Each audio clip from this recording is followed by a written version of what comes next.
पार्वतीवल्लभ नीलकण्ठाष्टकम्। नमो भूतनाथं नमो देवदेवं नमः कालकालं नमो दिव्यतेजं नमः कामभस्मं नमः शान्तशीलं भजे पार्वतीवल्लभं नीलकण्ठं सदा तीर्थसिद्धं सदा भक्तरक्षं सदा शैवपूज्यं सदा शुभ्रभस्मं सदा ध्यानयुक्तं सदा ज्ञानतल्पं भजे पार्वतीवल्लभं नीलकण्ठम्। श्मशाने शयानं महास्थानवासं शरीरं गजानं सदा चर्मवेष्टं पिशाचं निशोचं पशूनां प्रतिष्ठं भजे पार्वतीवल्लभं नीलकण्ठम्। फणिनागकण्ठे भुजङ्गाद्यनेकं गले रुण्डमालं महावीरशूरं कटिं व्याघ्रचर्मं चिताभस्मलेपं भजे पार्वतीवल्लभं नीलकण्ठम्। शिरःशुद्धगङ्गा शिवा वामभागं बृहद्दिव्यकेशं सदा मां त्रिनेत्रं फणिनागकर्णं सदा भालचन्द्रं भजे पार्वतीवल्लभं नीलकण्ठम्। करे शूलधारं महाकष्टनाशं सुरेशं वरेशं महेशं जनेशं धनेशस्तुतेशं ध्वजेशं गिरीशं भजे पार्वतीवल्लभं नीलकण्ठम्। उदानं सुदाशं सुकैलासवासं धरानिर्धरं संस्थितं ह्रादिदेवम् अजाहेमकल्पद्रुमं कल्पसेव्यं भजे पार्वतीवल्लभं नीलकण्ठम्। मुनीनां वरेण्यं गुणं रूपवर्णं द्विजानं पठन्तं शिवं वेदशास्त्रम् अहो दीनवत्सं कृपालुं शिवं हि भजे पार्वतीवल्लभं नीलकण्ठम्। सदा भावनाथं सदा सेव्यमानं सदा भक्तिदेवं सदा पूज्यमानं मया तीर्थवासं सदा सेव्यमेकं भजे पार्वतीवल्लभं नीलकण्ठम्। भजे पार्वतीवल्लभं नीलकण्ठम्। नमो भूतनाथं नमो देवदेवं नमः कालकालं नमो दिव्यतेजं नमः कामभस्मं नमः शान्तशीलं भजे पार्वतीवल्लभं नीलकण्ठम्। सदा तीर्थसिद्धं सदा भक्तरक्षं सदा शैवपूज्यं सदा शुभ्रभस्मं सदा ध्यानयुक्तं सदा ज्ञानतल्पं भजे पार्वतीवल्लभं नीलकण्ठम्। श्मशाने शयानं महास्थानवासं शरीरं गजानं सदा चर्मवेष्टं पिशाचं निशोचं पशूनां प्रतिष्ठं भजे पार्वतीवल्लभं नीलकण्ठम्। फणिनागकण्ठे भुजङ्गाद्यनेकं गले रुण्डमालं महावीरशूरं कटिं व्याघ्रचर्मं चिताभस्मलेपं भजे पार्वतीवल्लभं नीलकण्ठम्। शिरःशुद्धगङ्गा शिवा वामभागं बृहद्दिव्यकेशं सदा मां त्रिनेत्रं फणिनागकर्णं सदा भालचन्द्रं भजे पार्वतीवल्लभं नीलकण्ठम्। करे शूलधारं महाकष्टनाशं सुरेशं वरेशं महेशं जनेशं धनेशस्तु तेषं ध्वजेशं गिरीशं भजे पार्वतीवल्लभं नीलकण्ठम् उदानं सुदाशं सुकैलासवासं धरानिर्धरं संस्थितं ह्रादिदेवम् अजाहेमकल्पद्रुमं कल्पसेव्यं भजे पार्वतीवल्लभं नीलकण्ठम् मुनीनां वरेण्यं गुणं रूपवर्णं द्विजानं पठन्तं शिवं वेदशास्त्रम् अहो दीनवत्सं कृपालुं शिवं हि भजे पार्वतीवल्लभं नीलकण्ठम् सदा भावनाथं सदा सेव्यमानं सदा भक्तिदेवं सदा पूज्यमानं मया तीर्थवासं सदा सेव्यमेकं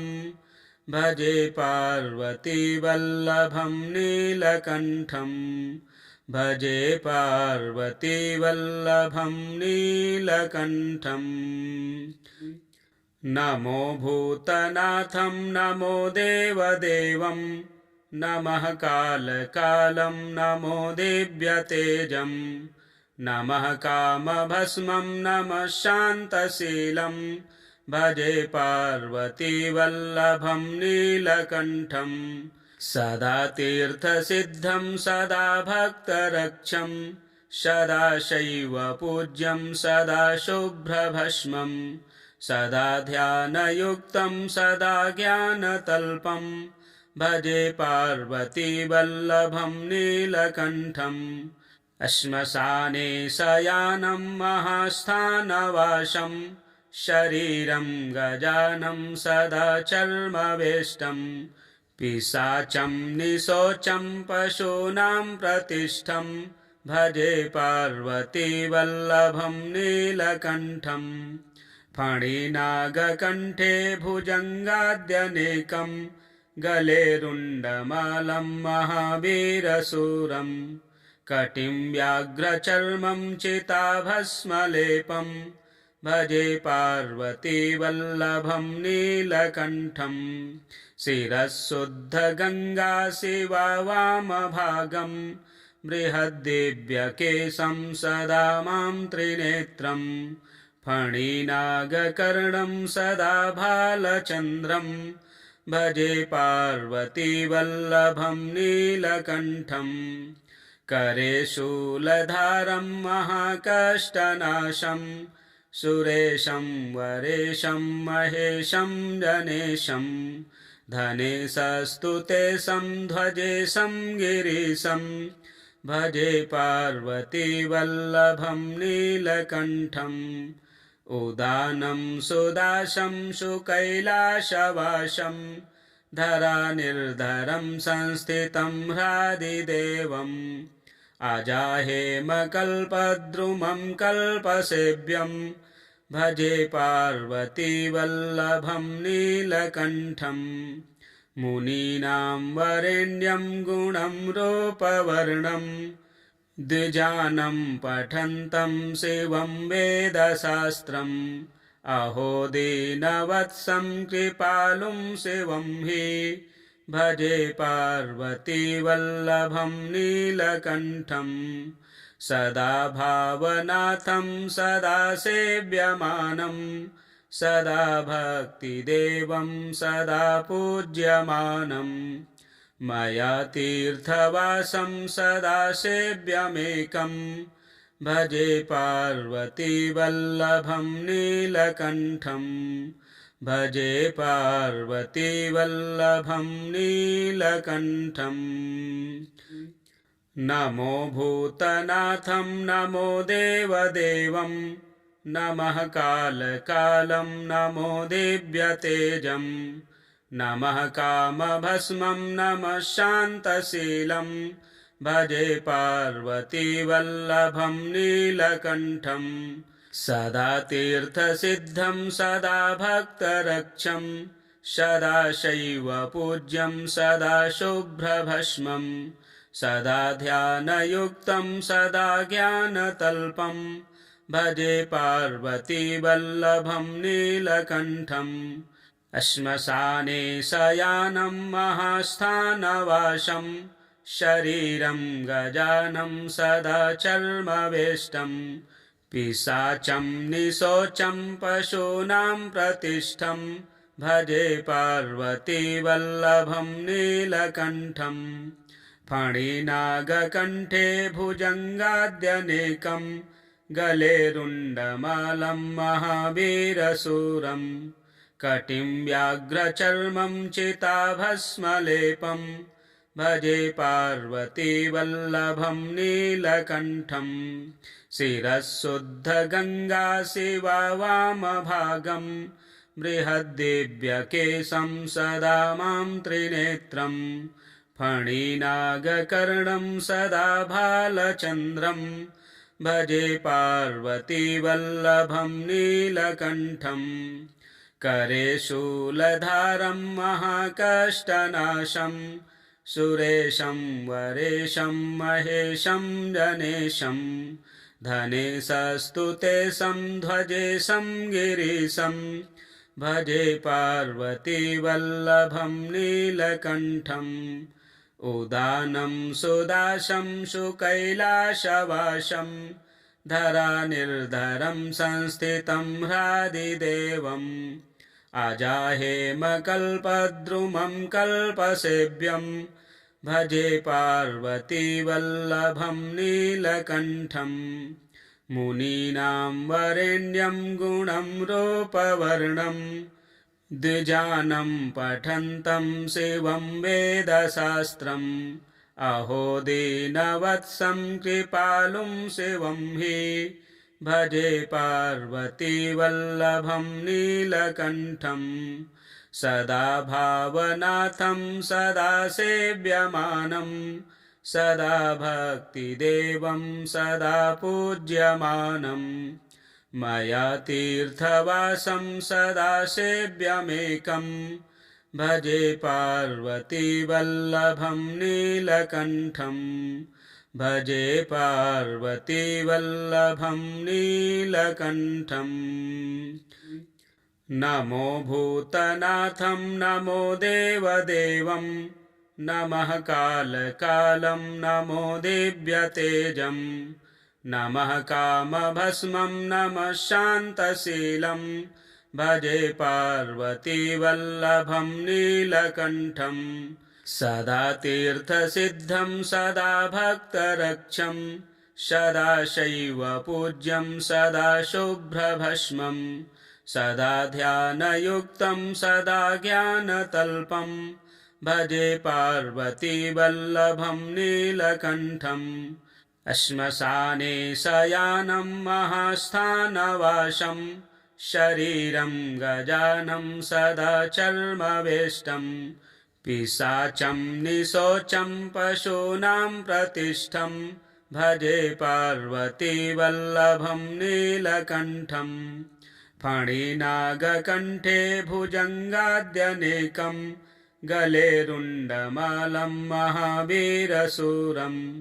कटिं व्याघ्रचर्मं चिताभस्मलेपं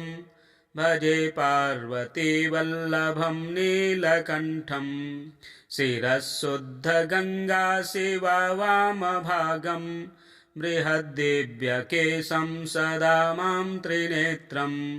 फणिनागकर्णं सदा भालचन्द्रं भजे पार्वतीवल्लभं नीलकण्ठम् करे शूलधारं महाकष्टनाशं सुरेशं वरेशं महेशं जनेशं धनेशस्तुतेशं ध्वजेशं गिरीशं भजे पार्वतीवल्लभं नीलकण्ठम् उदानं सुदाशं सुकैलासवासं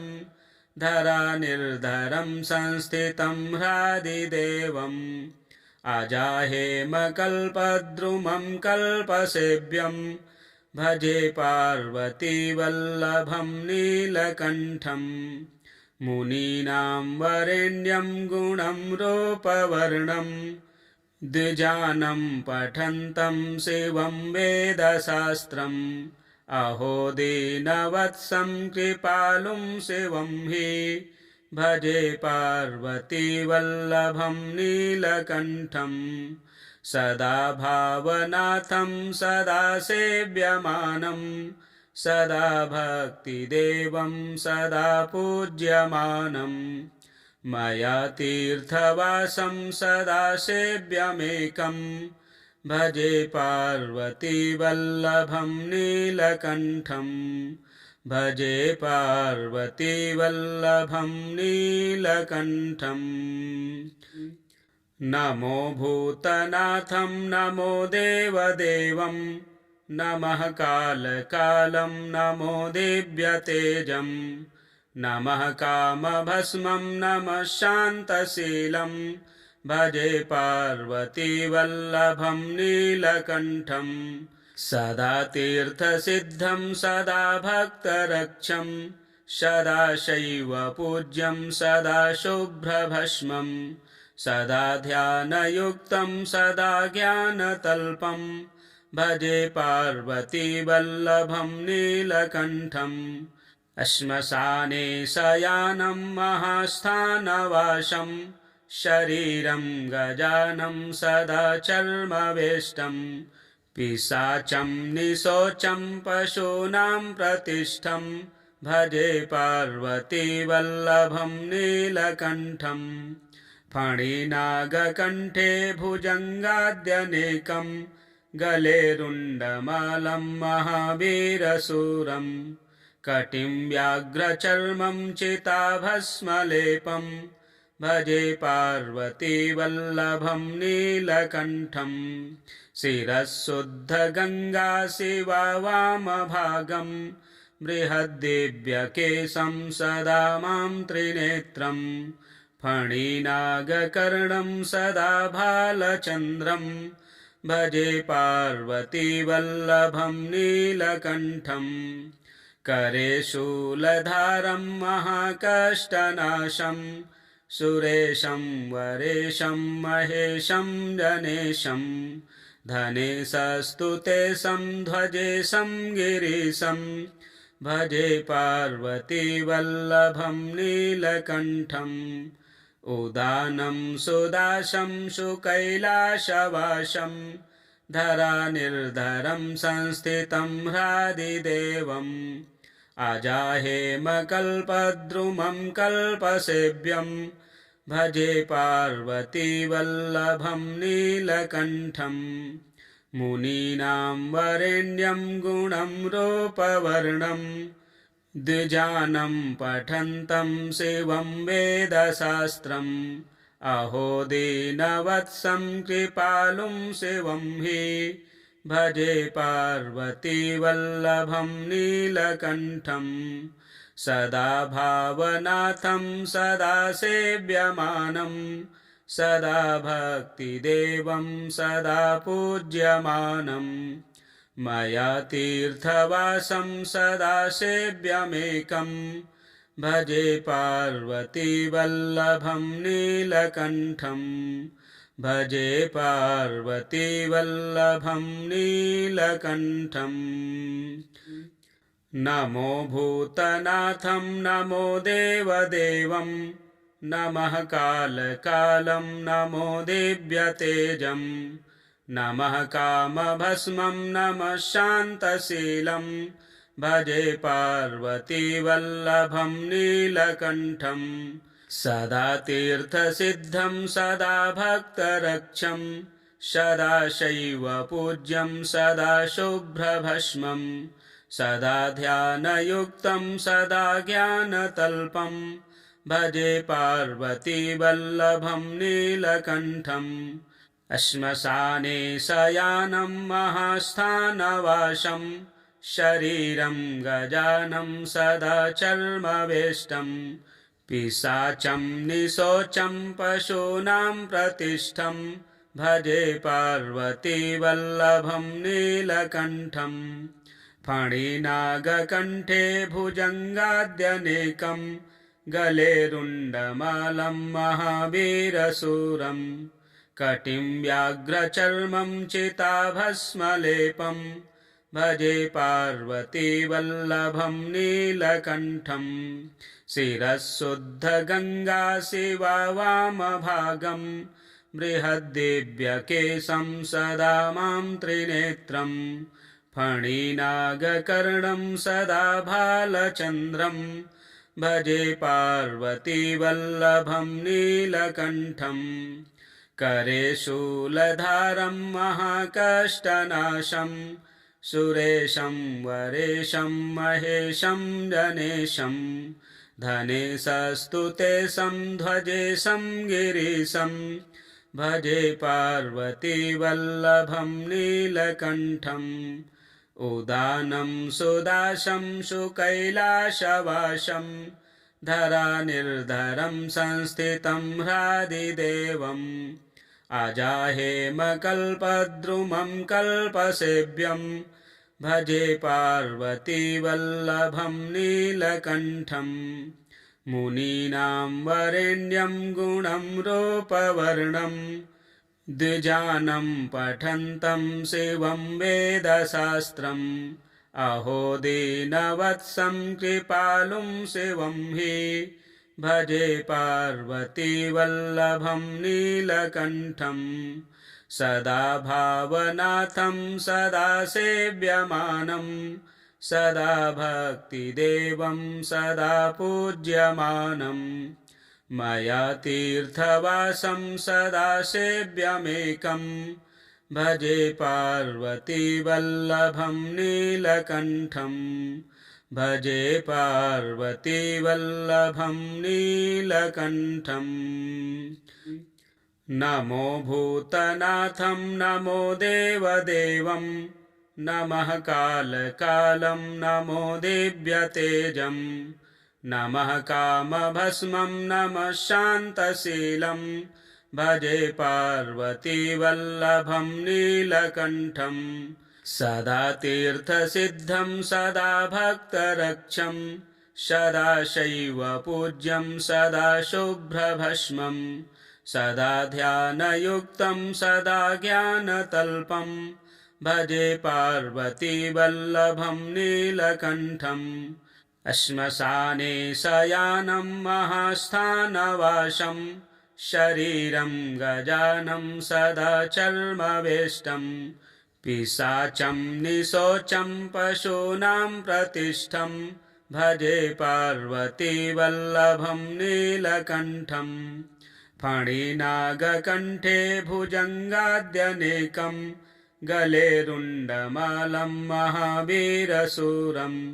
कटिं व्याघ्रचर्मं चिताभस्मलेपं भजे पार्वतीवल्लभं नीलकण्ठं शिरःशुद्धगङ्गा शिवा वामभागं बृहद्दिव्यकेशं सदा मां त्रिनेत्रं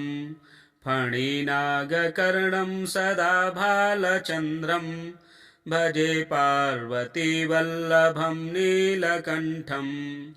करे शूलधारं महाकष्टनाशं सुरेशं वरेशं महेशं जनेशं धनेशस्तुतेशं ध्वजेशं गिरीशं भजे पार्वतीवल्लभं नीलकण्ठम् उदानं सुदाशं सुकैलासवासं धरानिर्धरं संस्थितं ह्रादिदेवम् अजाहेमकल्पद्रुमं कल्पसेव्यं भजे पार्वतीवल्लभं नीलकण्ठं मुनीनां वरेण्यं गुणं रूपवर्णं द्विजानं पठन्तं शिवं वेदशास्त्रम् अहो दीनवत्सं कृपालुं शिवं हि भजे पार्वतीवल्लभं नीलकण्ठं सदा भावनाथं सदा सेव्यमानं सदा भक्तिदेवं सदा पूज्यमानं मया तीर्थवासं सदा सेव्यमेकं भजे पार्वतीवल्लभं नीलकण्ठम् भजे पार्वतीवल्लभं नीलकण्ठम् नमो भूतनाथं नमो देवदेवं नमः कालकालं नमो दिव्यतेजं नमः कामभस्मं नमः शान्तशीलं भजे पार्वतीवल्लभं नीलकण्ठं सदा तीर्थसिद्धं सदा भक्तरक्षं सदा शैव पूज्यं सदा शुभ्रभस्मं सदा ध्यानयुक्तं सदा ज्ञानतल्पं भजे पार्वतीवल्लभं नीलकण्ठम् श्मशाने शयानं महास्थानवासं शरीरं गजानं सदा चर्मवेष्टं पिशाचं निशोचं पशूनां प्रतिष्ठं भजे पार्वतीवल्लभं नीलकण्ठम् फणिनागकण्ठे भुजङ्गाद्यनेकं गले रुण्डमालं महावीरशूरं कटिं व्याघ्रचर्मं चिताभस्मलेपं भजे पार्वतीवल्लभं नीलकण्ठं शिरःशुद्धगङ्गा शिवा वामभागं बृहद्दिव्यकेशं सदा मां त्रिनेत्रं फणिनागकर्णं सदा भालचन्द्रं भजे पार्वतीवल्लभं नीलकण्ठं करे शूलधारं महाकष्टनाशं सुरेशं वरेशं महेशं जनेशं धनेशस्तु तेषं ध्वजेशं गिरीशं भजे पार्वतीवल्लभं नीलकण्ठम् उदानं सुदाशं सुकैलासवासं धरानिर्धरं संस्थितं ह्रादिदेवम् अजाहेमकल्पद्रुमं कल्पसेव्यं भजे पार्वतीवल्लभं नीलकण्ठम् मुनीनां वरेण्यं गुणं रूपवर्णं द्विजानं पठन्तं शिवं वेदशास्त्रम् अहो दीनवत्सं कृपालुं शिवं हि भजे पार्वतीवल्लभं नीलकण्ठं सदा भावनाथं सदा सेव्यमानं सदा भक्तिदेवं सदा पूज्यमानं मया तीर्थवासं सदा सेव्यमेकं भजे पार्वतीवल्लभं नीलकण्ठं भजे पार्वतीवल्लभं नीलकण्ठम् नमो भूतनाथं नमो देवदेवं नमः कालकालं नमो दिव्यतेजं नमः कामभस्मं नमः शान्तशीलं भजे पार्वतीवल्लभं नीलकण्ठं सदा तीर्थसिद्धं सदा भक्तरक्षं सदा शैव पूज्यं सदा शुभ्रभस्मं सदा ध्यानयुक्तं सदा ज्ञानतल्पं भजे पार्वतीवल्लभं नीलकण्ठम् श्मशाने शयानं महास्थानवासं शरीरं गजानं सदा चर्मवेष्टं पिशाचं निशोचं पशूनां प्रतिष्ठं भजे पार्वतीवल्लभं नीलकण्ठं फणिनागकण्ठे भुजङ्गाद्यनेकं गले रुण्डमालं महावीरशूरं कटिं व्याघ्रचर्मं चिताभस्मलेपं भजे पार्वतीवल्लभं नीलकण्ठं शिरःशुद्धगङ्गा शिवा वामभागं बृहद्दिव्यकेशं सदा मां त्रिनेत्रं फणिनागकर्णं सदा भालचन्द्रं भजे पार्वतीवल्लभं नीलकण्ठं करे शूलधारं महाकष्टनाशं सुरेशं वरेशं महेशं जनेशं धनेशस्तु तेषं ध्वजेशं गिरीशं भजे पार्वतीवल्लभं नीलकण्ठम् उदानं सुदाशं सुकैलासवासं धरानिर्धरं संस्थितं ह्रादिदेवम् अजाहेमकल्पद्रुमं कल्पसेव्यं भजे पार्वतीवल्लभं नीलकण्ठम् मुनीनां वरेण्यं गुणं रूपवर्णं द्विजानं पठन्तं शिवं वेदशास्त्रम् अहो दीनवत्सं कृपालुं शिवं हि भजे पार्वतीवल्लभं नीलकण्ठम् सदा भावनाथं सदा सेव्यमानं सदा भक्तिदेवं सदा पूज्यमानं मया तीर्थवासं सदा सेव्यमेकं भजे पार्वतीवल्लभं नीलकण्ठम् भजे पार्वतीवल्लभं नीलकण्ठम् नमो भूतनाथं नमो देवदेवं नमः कालकालं नमो दिव्यतेजं नमः कामभस्मं नमः शान्तशीलं भजे पार्वतीवल्लभं नीलकण्ठं सदा तीर्थसिद्धं सदा भक्तरक्षं सदा शैवपूज्यं सदा शुभ्रभस्मं सदा ध्यानयुक्तं सदा ज्ञानतल्पं भजे पार्वतीवल्लभं नीलकण्ठम् श्मशाने शयानं महास्थानवासं शरीरं गजानं सदा चर्मवेष्टं पिशाचं निशोचं पशूनां प्रतिष्ठं भजे पार्वतीवल्लभं नीलकण्ठम् फणिनागकण्ठे भुजङ्गाद्यनेकं गले रुण्डमालं महावीरशूरं कटिं व्याघ्रचर्मं चिताभस्मलेपं भजे पार्वतीवल्लभं नीलकण्ठम् शिरःशुद्धगङ्गा शिवा वामभागं बृहद्दिव्यकेशं सदा मां त्रिनेत्रं फणिनागकर्णं सदा भालचन्द्रं भजे पार्वतीवल्लभं नीलकण्ठम्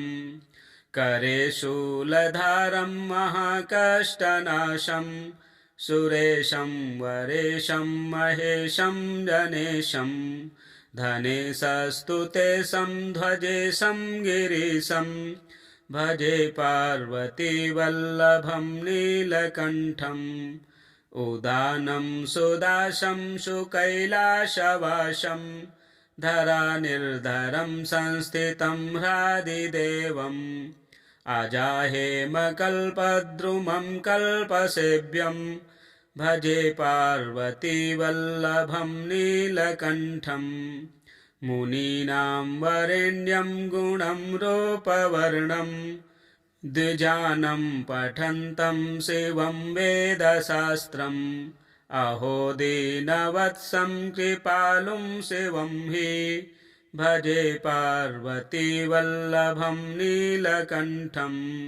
सदा भावनाथं सदा सेव्यमानं सदा भक्तिदेवं सदा पूज्यमानं मया तीर्थवासं सदा सेव्यमेकं भजे पार्वतीवल्लभं नीलकण्ठम् भजे पार्वतीवल्लभं नीलकण्ठम् पार्वतीवल्लभ नीलकंठाष्टकम संपूर्णम। प्रिय दर्शकों, भगवान शिव जी का यह पार्वती वल्लभ नीलकंठाष्टकम स्तोत्र